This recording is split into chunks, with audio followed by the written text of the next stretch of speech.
les prouesses techniques du championnat Subbuteo. Attention, un petit résumé.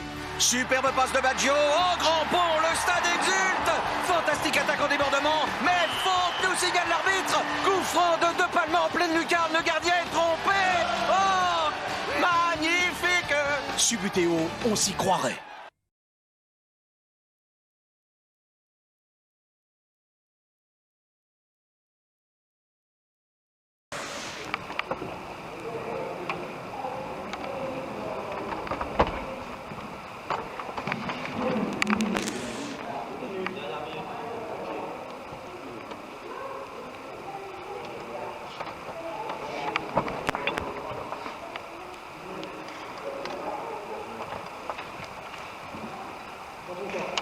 Ouais. Yeah! Putain, Miller! Putain!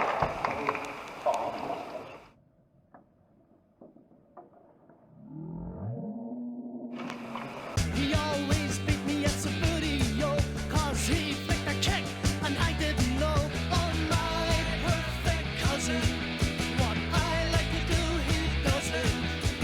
He's his family's pride and joy, his mother's little golden boy. Bonjour à tous, nous voici aujourd'hui chez quelqu'un qui est très connu dans le football de table français et international. J'ai nommé monsieur Axel Donval. Donc Axel, est-ce que déjà tu pourrais commencer de te présenter et nous dire comment tu as découvert le Subbuteo et le football de table? Le Subbuteo, quand je suis plus le Subbuteo au départ, c'est le hasard, c'est un ami d'un voisin en fait qui avait découvert le Subbuteo. Il y avait une Coupe de France à Issy-les-Moulineaux et il a ramené une table de Subbuteo dans mon local à vélo. Et en été 1991 je pense, puisque le club a été créé d'Issy-les-Moulineaux a été créé en 91, et j'ai essayé et direct j'ai adoré. Après j'ai vu qu'il y avait un classement français, j'ai vu qu'il y avait une Coupe de France, et tout de suite j'ai été attiré par l'aspect sportif de ce jeu, et qui pour moi était un cadre de sport. Pour moi c'était tout de suite, je me voyais champion de France dès le départ. Parce qu'à l'époque, il faut mettre dans le contexte aussi, on a rencontré la dernière fois Eric Nazali. C'est lui avec Philippe Castet qui a lancé le club d'Issy-les-Moulineaux, et tout de suite il y a eu très rapidement 10, 15, 20 jeunes, très dynamiques. Moi je suis un peu plus jeune que toi. Moi j'ai 38 et toi tu es sur 46. Voilà, donc on a une petite différence au niveau des catégories d'âge, mais Issy-les-Moulineaux, il y avait, à chaque entraînement, il y avait beaucoup de jeunes. Donc là, tu as fait combien de temps à Issy-les-Moulineaux, toi? 15 ans je pense, au moins 15 ans même, puisque T'as- moi j'ai arrêté. T'as eu une petite pause à un moment? 3 ans, j'ai fait 3 ans d'arrêt entre 97 et 2000, j'ai dû arrêter plus ou moins 3 ans. Donc après tu reprends. Je reprends. C'était beaucoup plus difficile que je le pensais, parce que lorsque j'ai arrêté, c'était du Subbuteo, donc c'était beaucoup plus facile de jouer. Et quand j'ai repris, je me suis dit, j'ai tout explosé, j'étais fort, j'étais l'un des meilleurs français quand j'ai arrêté. Mais en fin de compte, il y a eu l'évolution, il y a eu le matériel qui a beaucoup évolué, il y a eu beaucoup plus de joueurs étrangers qui se déplaçaient sur les tournois, et c'était plus du Subbuteo. Là, on rentrait vraiment dans le monde du football de table. Ça me fait plaisir que tu le dises, parce que toi, la première vidéo que j'ai faite, c'est celle où j'insiste sur la différence entre Ah, non, il y a une réelle différence. mais qui est un peu complexe, parce que c'est pas aussi facile à expliquer ça. Mais c'est pas le débat, on en reparlera un jour si tu veux. Et dans quel club tu as évolué? Ça fait déjà plus de 30 ans que je joue au football de table, depuis 1991 exactement. J'ai principalement évolué en France pendant, on va dire, plus ou moins 15 ans en France à Issy-les-Moulineaux. Ensuite, au fil du temps, j'ai joué à... D'abord, mon premier club étranger, c'était le Rochefort TS, pour la création du club. Donc, j'ai fait un an chez eux. À peu près 2012 2009. 2009, Ouais, c'est encore 2009. plus. J'ai fait un an au Rochefort TS. Ensuite, je suis parti un an à Stambert. Ensuite, je suis retourné en France. Je suis revenu à Issy-les-Moulineaux pour les 20 ans du club, il me semble, de mémoire. Après, je suis reparti à Milan. J'ai fait la Valette aussi à Malte. C'est là. Ouais, c'est ça. C'était l'Arto Milano. La Valette. Avant tout ça, j'ai fait Napoli Fighters. J'ai fait 2 saisons de Napoli Fighters. Et Stambert de nouveau. Et puis j'ai fini. Et là, en ce moment, je joue au Piume Azzurri. Et tu as joué. Voilà, Axel, voilà, il a beaucoup d'expérience au niveau international. Moi, avec mon beau maillot du Celtic Combourg, du club notamment de Scander que tout le monde connaît. Et donc en fait, on est là pour parler aujourd'hui avec Axel. On va parler des tapis. Alors, on va commencer déjà un petit peu avec les tapis historiques. Et ensuite, je donnerai plus la parole à Axel par rapport aux tapis, on va dire, modernes qui sont arrivés dans les années 2000, et essayer de comprendre un petit peu les différences parce qu'on a pas mal de personnes qui demandent, notamment les gens qui ne connaissent pas forcément, qui n'ont jamais joué dessus, qui redécouvrent le football de table et qui demandent quelle est la différence entre l'astro-pitch, l'astro-turf, l'extreme-earth, etc., etc. Donc là, on a commencé, avec Axel, on a essayé de chercher de vieux tapis. Et donc là, en fait, on a commencé avec un des premiers tapis. Et sur ce tapis-là, on a remarqué qu'il n'y avait pas écrit Subuteo. Et on en conclut que c'est un des premiers tapis qui ressemble au tapis en... Je pense qu'il est en coton. Ouais, ceux-là, c'est des cotons. C'est un coton de base. Donc on a pris les figurines d'origine. Alors effectivement, la glisse va pas être la même. C'est la HW, donc ça, on va dire aujourd'hui, je pense que très peu de personnes arriveraient à jouer avec Yao. C'est une HW de base. Donc ceux-là, alors je vais vous dire des dates, après j'ai aucune certitude, je pense que les spécialistes qui connaissent un petit peu mieux pourront me donner les dates exactes. Celles-là, je pense que c'est peut-être les premiers tapis qui ont été vendus, en tout cas en Europe, en Europe continentale, après le Royaume-Uni c'est encore différent. Je pense que celui-là il doit dater des années 60. Donc voilà le premier tapis. Ensuite, donc on va regarder, et voilà. On avance un petit peu dans le temps, et là on est plus dans les années 70, ça vous parle un petit peu plus ceux qui ont connu le Subuteo, qui ont grandi dans les années 70. Où là, on va voir les tapis qu'on va dire, les tapis, les cotons, voilà. Donc c'est des tapis avec les figurines qu'on va dire HW, ou en France on appelait ça les figurines à barrette à l'époque. Vous voyez, des petits ballons aussi. Ces tapis, vous les connaissez bien pour ceux qui ont pratiqué le football de table, c'est le tapis qu'on avait notamment au Grand Prix d'Elbeuf. Voilà, Elbeuf est resté pendant très longtemps Grand Prix de Berlin, même après. Ouais, dans les... Il n'y a pas si longtemps que ça, hein. Alors, il y a même 4-5 ans, avant le Covid, on jouait encore là-dessus. Ouais, c'est vrai, Axel a raison, effectivement, à Berlin, le club du Sparta-Spreaten, où il y avait effectivement encore les cotons, donc ça changeait un petit peu parce qu'on jouait... En fait, c'était le dernier, vraiment, la dernière compétition où on jouait vraiment avec un ancien tapis. Sur tous les autres tournois, c'était Astro-Pitch, bon, on en reviendra après, mais c'était vraiment le dernier grand tournoi où on jouait sur de l'ancien matériel. Ah, donc ces tapis ont duré, ils sont encore en bonne qualité. Effectivement, le souci qu'il y avait avec ces tapis qu'on verra avec le tapis juste après, c'était il fallait vraiment, voilà, quand il y a des plis, beaucoup de plis dessus, et effectivement, il fallait bien étendre, mais à force, en fait, il y avait des vagues qui pouvaient se faire dessus, donc c'était un petit peu compliqué. Donc là, on a pris les figurines de l'époque, et voilà, donc avec les petits ballons. Axel, vas-y, à toi d'essayer de jouer. C'est pas facile, hein. C'est compliqué, mais je pense que j'y arriverai plus facilement au coup à effet. Ouais, on jouait beaucoup plus qu'on disait, on jouait beaucoup plus en coup à effet. Et c'est là sont apparus vraiment, je pense, l'idée en fait de cirer les figurines. Voilà. Retour vers le futur, nous sommes dans les années 80, l'époque de Retour vers le futur. Voilà, alors là ça me parle un petit peu plus, années 80, fin années 80, début de 90, on va voir un nouveau type de tapis. En France on a appelé les tapis nylon. Ici Lumino, on a commencé avec ça. Et même en France, il y avait beaucoup de compétitions là-dessus. En 90, même jusqu'à 92, 93.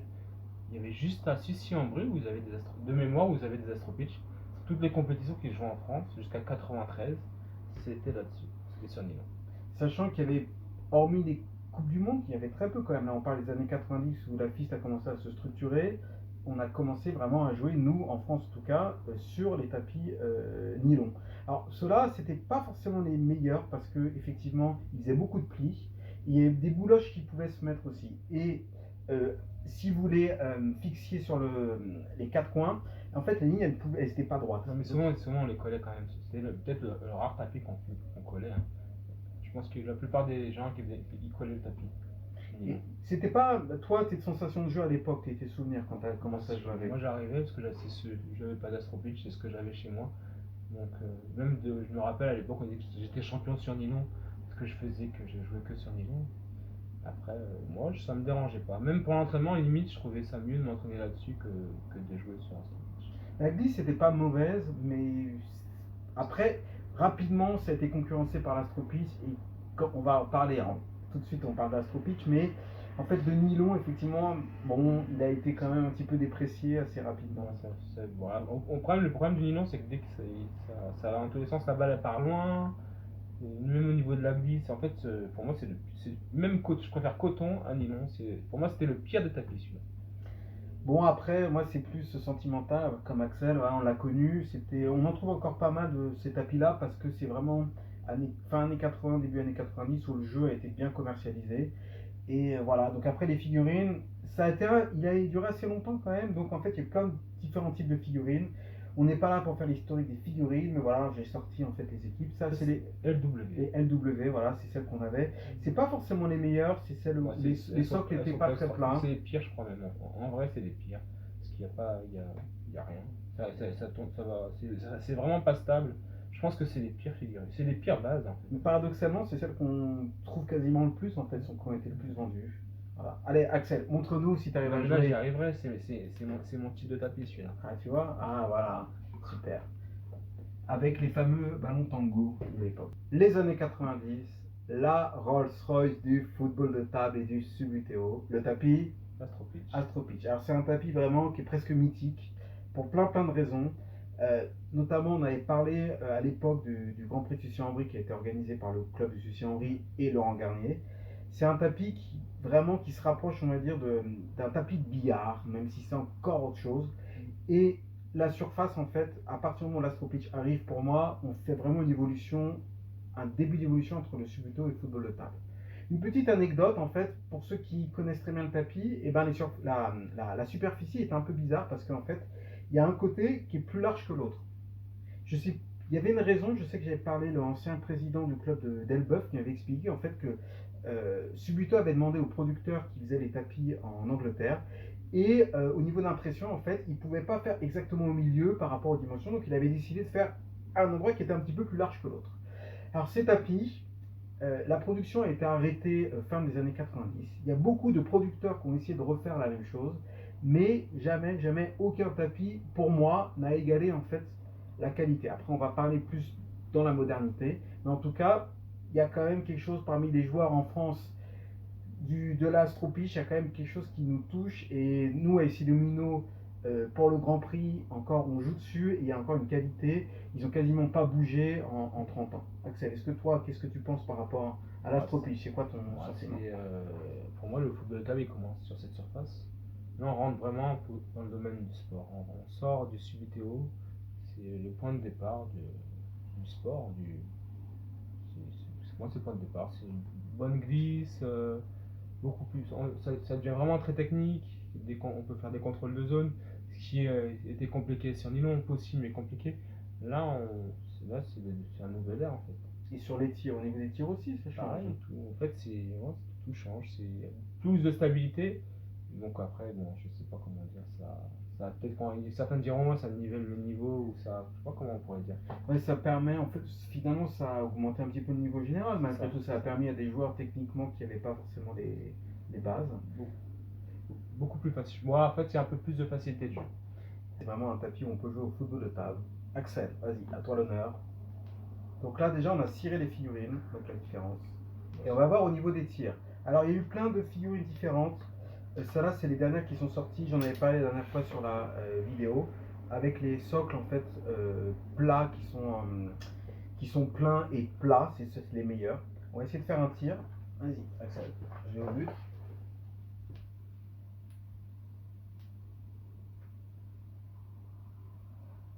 Voilà, donc tout de suite, voilà, même avec ces socles-là, ça part très bien. Après, des petites choses assez sympas au niveau des anecdotes. Je sais qu'au niveau des tapis Astro Pitch, moi, on m'a déjà rendu des tapis qui étaient complètement abîmés. Petite astuce, sincèrement, vous laissez votre tapis Astro Pitch au soleil pendant 1 heure, le tapis va revenir quasiment nickel.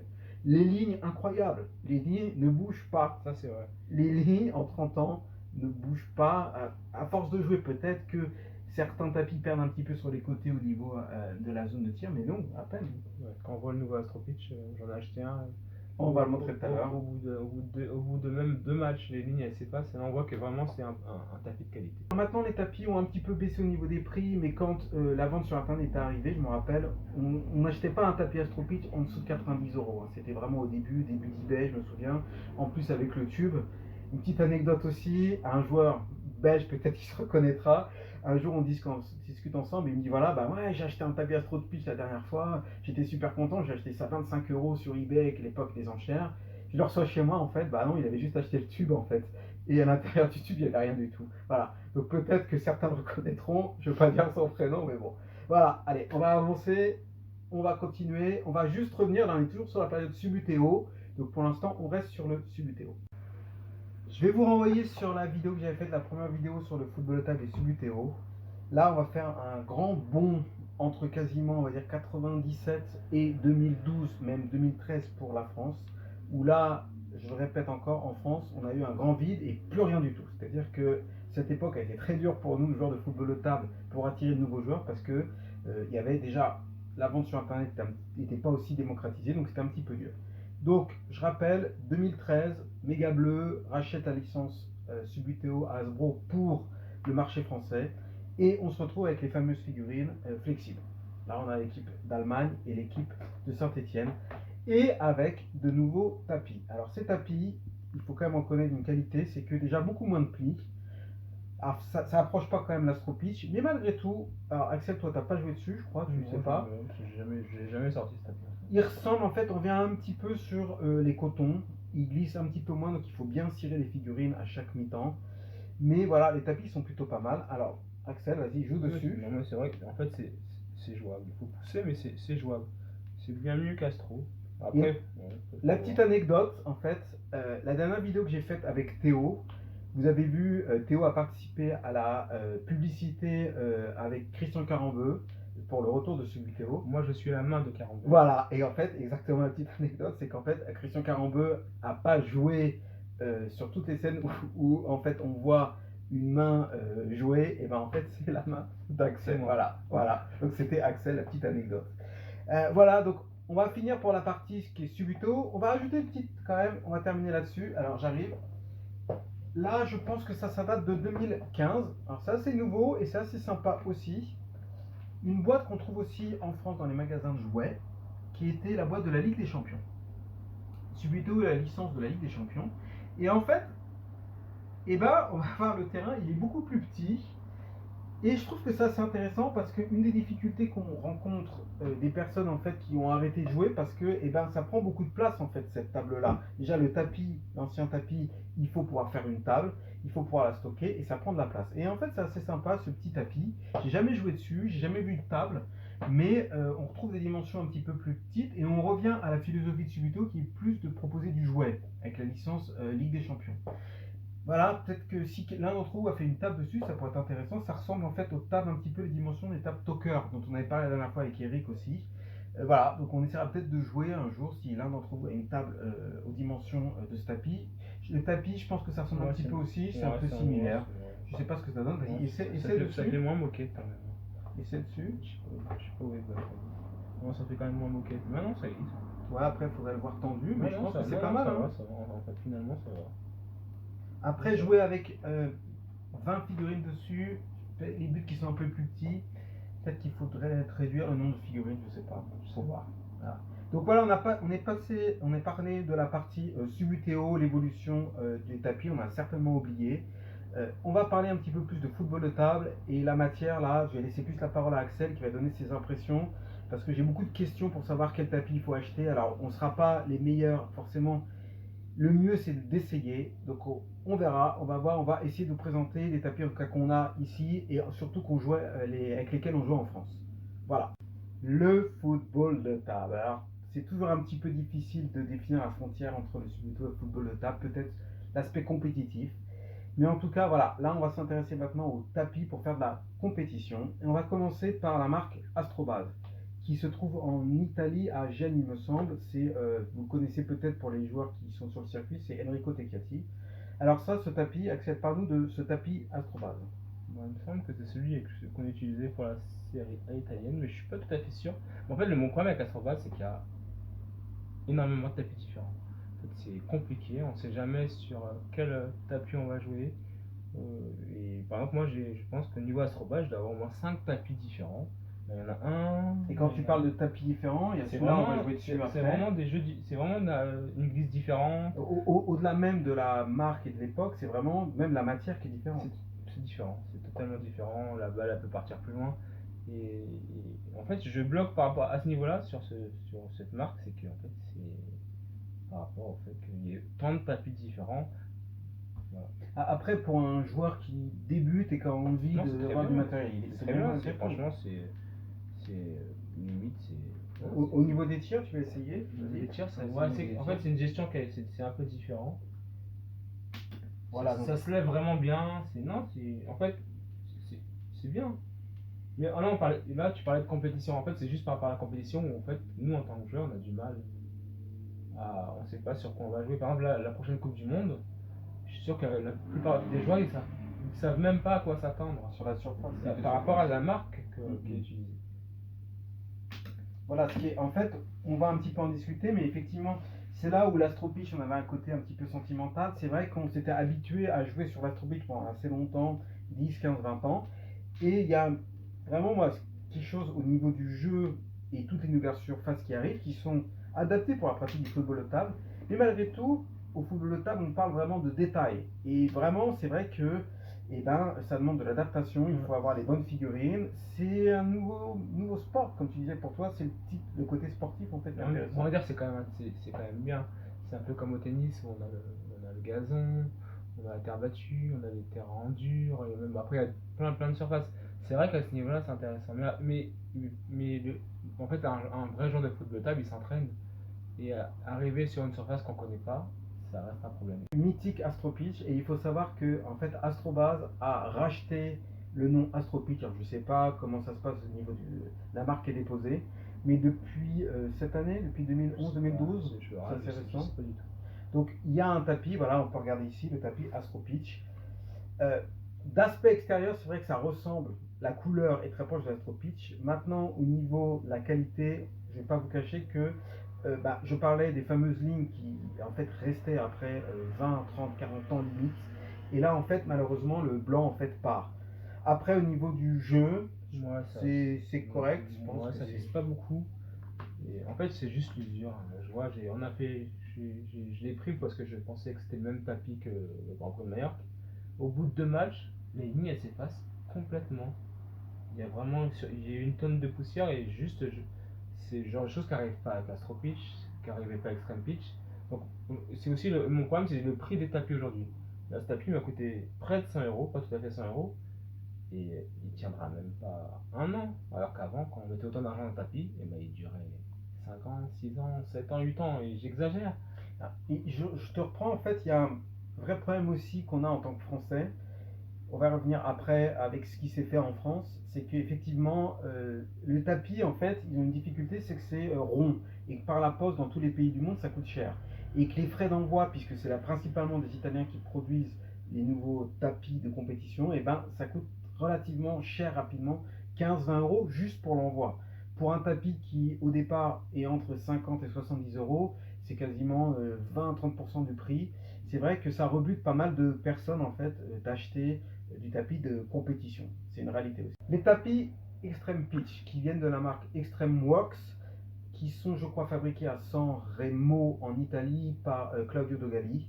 Alors moi j'ai travaillé un petit peu avec lui à l'époque, je vendais du matériel. Franchement c'est quelqu'un qui est très très pro. Le matériel c'est un matériel de qualité qui est testé en usine. Franchement là-dessus rien à dire. C'est vraiment super. Voilà, après au niveau de la sensation de jeu, moi j'ai un petit peu plus de mal, mais c'est personnel. Après Axel, dis-nous toi, par rapport au jeu, quelle est la différence avec ce tapis-là? La différence avec ce qui était l'Astro Pitch et notamment Astrobase. Ce tapis au départ j'avais beaucoup de mal. Beaucoup trop de glisse, défensivement c'était compliqué. Tu l'appelles la patinoire. C'est ça, mais en fin de compte, pour moi en fait c'est le jeu, c'est beaucoup plus facile d'aller vers l'avant, d'avoir un jeu offensif, c'est même plus facile d'aller au tir. Ce tapis, aujourd'hui j'adore. Il y a de la glisse, en défense, c'est compliqué parce que ça glisse beaucoup, mais La différence au niveau de la défense qu'on a, en fait, les Astro Pitch ont tendance la figurine a tendance à s'arrêter, en fait, à freiner juste au moment où elle arrive sur la fin de sa trajectoire. Et au niveau de l'extrême pitch, en fait, elle continue. Alors, je sais pas si c'est par rapport au biseau du terrain, je sais pas exactement la matière, mais c'est plus difficile de défendre parce qu'il faut vraiment défendre au millimètre près. ça glisse beaucoup plus. Et comme on a des facilités de jeu en attaque parce que la balle ne part pas très loin, et ben c'est plus difficile en défense où en attaque on peut pousser. Et ce qui fait qu'en défense on est un peu plus perdu.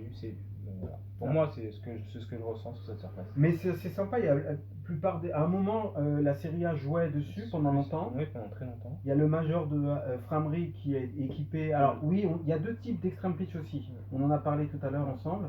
En fait, tu as les premiers extreme pitch qui ont été faits. Tu m'as dit à l'époque c'était pour l'Angleterre avec Nicky Chappell qui Je pense avait San cette Siro, table, il me semble San bien. Siro, ouais.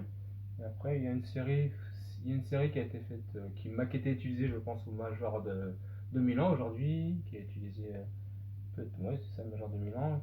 Après, là, il y a une nouvelle série qui est sortie, que je trouve légèrement plus lente encore que la série précédente, et qui sera, pour moi, qui se rapproche le plus d'Astro Pitch. Aujourd'hui, pour moi, la dernière série d'Extreme Pitch se rapproche vachement d'Astro Pitch, et même, je trouve limite très très bien.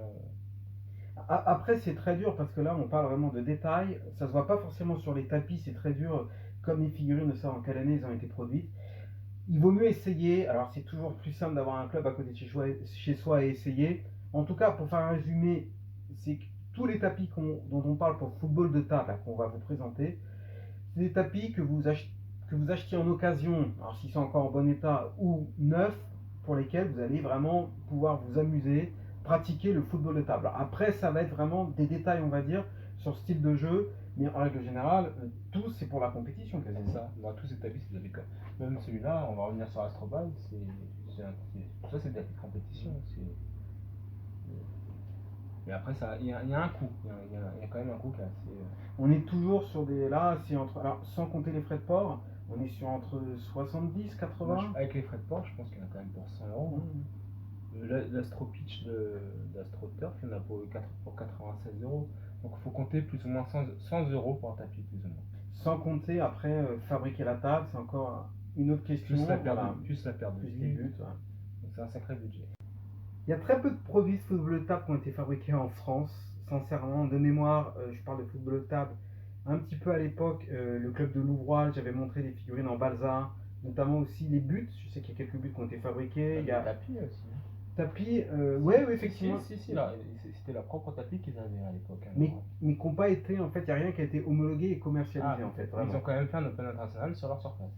Mais il n'y a pas eu de marque. En fait, la seule chose qui a été faite en France, c'est en 2007 à l'occasion de la Coupe du Monde qui a été organisée aux Herbiers par Laurent Garnier qui avait créé un club à l'époque là-bas. Et il avait créé en collaboration avec la marque Petiot, qui est un fabricant de baby-foot et de billard. Ils avaient créé en fait des tables qui étaient aux dimensions d'un tapis de billard et avec des tables aussi qui étaient comme du billard en fait. Je sais pas si tu te souviens à l'époque. Ou un support de foot. Ouais, c'était un petit peu un mélange entre les deux. Et on a eu les tapis, on va les appeler les tapis Petiot. Donc, et la différence, c'est que vous voyez, en fait, ils sont très larges. Parce qu'ils étaient adaptés sur une table de billard. Et en fait, alors, ces tapis-là, ils sont très bien. Pareil, le rapport qualité-prix, je pense que c'est le meilleur. On va commencer par les choses qui sont un petit peu quand même négatives sur ce tapis. C'est qu'en fait, par rapport aux autres tapis, ils sont très fins. Puisque je pense que ça a été fait comme dans du billard. Donc en fait, ils s'usent plutôt vite.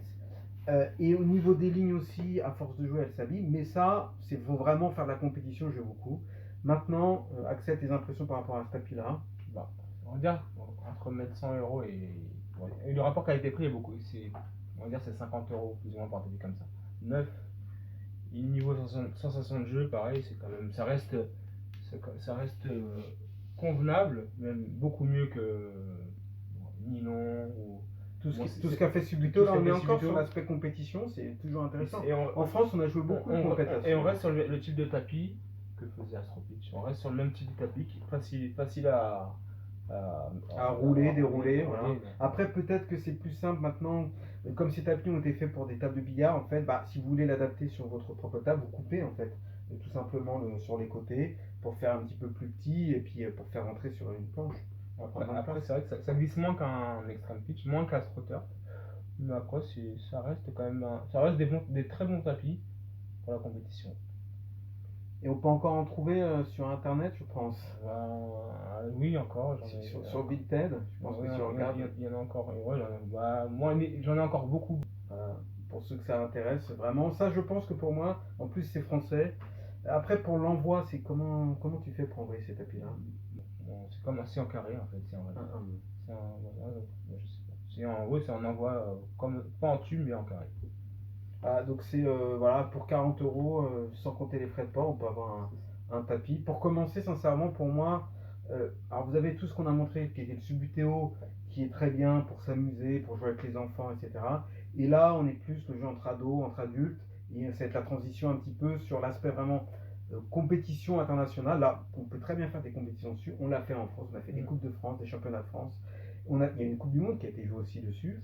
Mais après, voilà, quand il faut aller vraiment sur Coupe du Monde, Ligue des Champions maintenant actuelle, on va plus sur d'autres matériels dont on a parlé tout à l'heure, que ce soit tout ce qui est AstroStrotter, tout ce qui est Extreme Pitch, encore Astro Pitch avec Illumino. En France, on joue encore beaucoup sur Astro À Pitch. Bologne aussi, hein, en Italie. C'est vrai. Encore, le Major de Bologne se joue encore sur Astro Pitch aujourd'hui. Après, bon, le problème d'Astro Pitch, c'est que c'est compliqué d'en trouver. Mais sinon, de toute façon, la meilleure surface, il faut pas se mentir, c'est Astro Pitch. Mais là, vas-y, essaie de faire un tir. Alors après, c'est pas forcément plat, on va essayer. Au niveau des tirs, ça va. Hein, Ouais, ça ça au niveau fait des deux tirs, ça tirs, va. je pense. C'est sûr. fait Après, pas de poche. ça glisse quand même un peu moins que. Et il faut vraiment recirer à la mi-temps. On voit un petit peu, je crois qu'au Brésil, ils en ont acheté un peu, j'en ai vu sur certaines photos. En Hongrie aussi, je crois qu'ils jouent là-dessus. Voilà, comme c'est le rapport qualité-prix est plutôt intéressant, les personnes, voilà, des fédérations qui ont un petit peu moins de moyens, souvent investissent dans ces tapis-là. Et puis c'est tout à fait abordable et tout à fait, c'est très bien pour eux. Voici un des tapis Astro Base. On va essayer pour faire un petit peu de différence entre tous les tapis de faire un match. Alors on pense que celui-là c'est le tapis qui va être utilisé pour la Coupe du Monde. Moi, je suis Voilà. pas sûr, mais je sais pas. On imagine, on pense, J'espère. Voilà. Allez, c'est parti. Comme ça vous allez un petit peu juger par vous-même.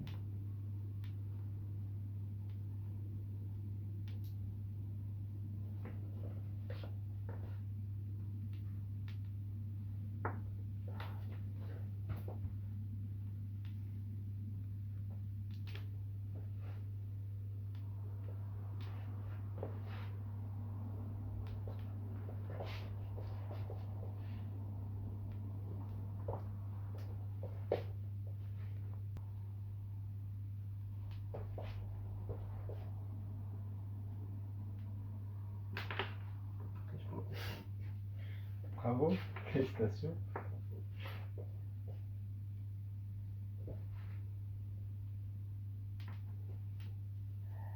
Tout ça pour faire ça.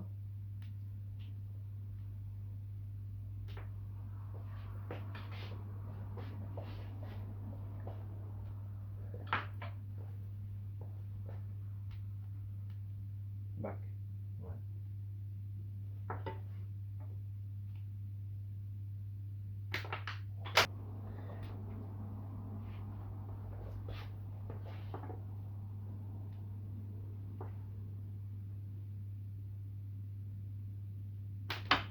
Oh, c'est incroyable.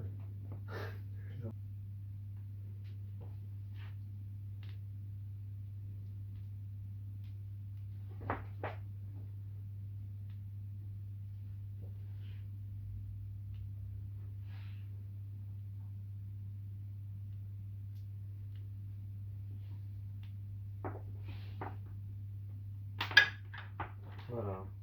Tes impressions par rapport à ce tapis-là? Pour moi, c'est bon.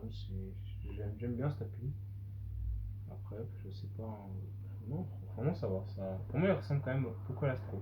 Celui-là. Donc Plus que le modèle Astro Pitch. Voilà. He always beat me at some booty, yo, cause he flicked a kick and I did